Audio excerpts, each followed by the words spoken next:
What's up, everybody? Beastman45 Games here, and I want to talk about my experience playing 5 hours of Stellar Blade.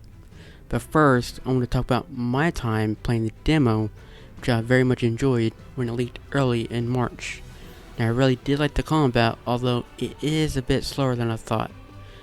But it's still fun and engaging with the counter system, similar but a bit slower paced than the Sekiro game. When I first saw footage of this game, I got into the hype of people stating it was going to be like the next Bayonetta, Nier Automata, Sekiro, Dark Souls, and Devil May Cry, even though Bayonetta got its gameplay inspiration from Devil May Cry. This game was definitely not even close to Devil May Cry when I played it, but has only the female style of Bayonetta, outfit-wise, and flashy finisher combat, but lack of the main character, Eve's personality. Stellar Blade does take more inspiration from Sekiro and Dark Souls from its combat, which is the counter and parry system, and the resting areas to reset enemy spawns, with the music and apocalyptic wasteland environments from Nier Automata. The story can also be very similar, almost an exact copy to Nier Automata, with Eve being a human android sent from space to save a fallen Earth taken over by creatures to restore humanity, only with a less deep narrative and lack of emotion. I'm surprised this game was made by a Korean company named Shift Up that has only been making mobile games like Nikkei, Goddess of Victory, which is the most popular one right now, making a buttload of money. I have played this mobile game, but not very much of it, as it's an alright game about sexy android women soldiers shooting robots that has a story mode, and sometimes there are other campaigns that are different than the main one, just with different characters and skins. This mobile game company making a game like Stellar Blade is truly amazing and impressive with how much talent and hard work they've done to create something from mobile games to a complete AAA console game running on a more advanced and detailed engine with Unreal Engine 4. The most important surprise is that from a mobile game company to creating an original console game is that you do not have to buy any skins or upgrades with real money. There is, however, a deluxe upgrade with outfits that you can buy with real money, but you can earn them by playing the game, unlike these other recent games that charge you for skins and other upgrades and extras. This is from a Korean mobile company that could have charged you for each skin or upgrades, but they decided to make an actual game without any greedy tactics. That should show you how much this company actually cares about their consumers, and they've added New Game Plus with extra outfits, abilities, and improvements to the games on launch day. Granted, it is only an update, but how many other recent games are doing this when other game companies should normally do this? My overall experience with the 5 hours of Stellar Blade was enjoyable.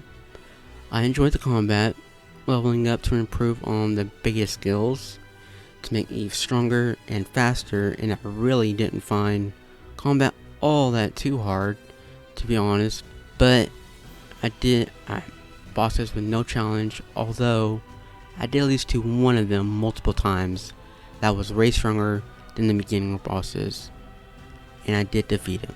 You can get gear to improve your stats by finding them in crates, but it's not like a traditional RPG, like where the gear you select will change your appearance. It's more like a buff or a perk that you can equip and upgrade with materials that you can gather in crates and defeating enemies, and that you can also buy from vendors. There are outfits and accessories you can collect that are in black boxes with a red glowing light. You can also buy outfits from vendors and craft them, but those are cosmetic only. You have only one weapon to use, and later on you can use your drone that follows you as a gun that you can upgrade with its own skills to attack the weak spots of an enemy, which I have unlocked within my 5 hours. I've not used them on enemies yet, but I have used the gun in the demo boss challenge, and the gun does not do very much damage. So I'm hoping the main game, when I play more of it, it will do at least like more damage once I upgrade the skill tree and use all different ammo types. I do have some problems with the characters and some gameplay mechanics, like Eve, the main character, and Adam, a human, which he follows you via the drone. Eve does have a personality, but she's just a curious woman in a new place that can also be straightforward and focused on completing her mission, which is to save humankind. But she is kind-hearted towards strangers that you meet in the main settlement of Zion, and is interested in what people have to say about themselves and the remaining state of the world. I don't know if she might open up more once I play more of the story, but she's not dislikable, but just a bit bland right now. I mean, she is an android, but even 2B from Nier Automata can be shown to have some emotion. As far as Adam is concerned, he is a bit more optimistic and positive, while during gameplay he can be Mr. Captain Obvious and tell you literally what's right in front of you that you already know. Same thing with like puzzles or hints. I have no problems when I met Lily, the engineer, as she is a cheerful woman with a positive attitude, but overall, the English dub performance of Adam and Eve sound a bit stiff and emotionless when it comes to emotion, unless something tragic happened, like when Eve got upset and cried out for Taki, who was a close friend or partner to Eve that supposedly died, which is at the very beginning of the game. It's like the first mission, it's the intro. The performances might be better in the original Korean language, but right now the English performance sounds hollow and a bit dull. I found it lazy when some of the enemies you face first are a boss fight that will show up later on as a regular enemy, and there are variants of the same enemies as a different color or will have slightly different attacks.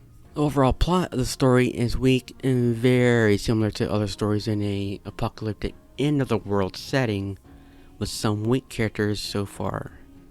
The gameplay can be fun and fast with the right abilities, gear, and upgrades. The game is still good so far in its combat, but everything else is just a similar copy and paste from other games. Also, yes, Eve does look very attractive, and she has no armor suit. She has no armor suit, which is like the skin suit that you can equip when you start the game, like just unequip like your main outfit, and she just has a skin suit that makes her look almost naked. But my focus is on the gameplay itself, which feels great to play. I'm still impressed at a mobile game company that made Stellar Blade this good despite the narrative and character personality flaws. I hope Shift Up will have a more clear direction on where to take Eve if there's a Stellar Blade sequel or story DLC. Other than that, I recommend this game to people that love a fun action game with some challenge in it, playing as an attractive female character. I do know of the censored controversy, and I think it is a dumb decision by Sony because it takes away the creative freedom of the developers at Shift Up. And with that said, you can play the original version uncensored without the censored update if you have the physical version of the game and play it offline. First, make sure you're disconnected from the internet first. Disconnect your PS5 from the internet, and then insert your disc to install the game to your PS5. The update, however, does have New Game Plus content and some quality of life changes, like the improved inputs on combat. those are my thoughts on Stellar Blade after 5 hours. I hope you all enjoyed it. And have you picked it up, or are you even interested in it? Please let me know in the comments below, and be sure to like, comment, and subscribe. Peace out.